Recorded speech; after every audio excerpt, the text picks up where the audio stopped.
Guys, nakita niyo ba yung post niyo dyan, baraman about dun sa tax na binayaran niya malaki? Na-curious ako kung bakit. So, medyo nagsaliksik ang lola mo kasi nakita ko tong Lululemon. I paid 10,396 pesos and 76 cents of taxes and duties. Legit question, paano ba kinukompute yung duties and taxes sa mga items na binili mo overseas? Ito yung kita ko sa inyo na jacket.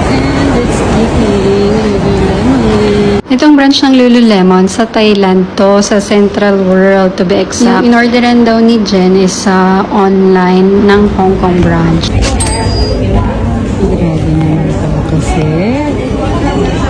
Kaya itong binili ni Jen. Much is this? 4,800 Grabe.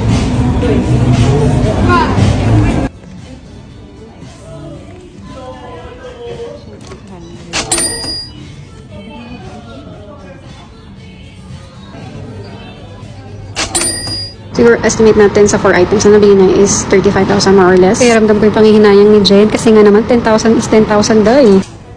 Kaya pala ang mahal ng tax kasi mahal din pala yung mga binili niya. Sobrang ganda talaga ng quality niya.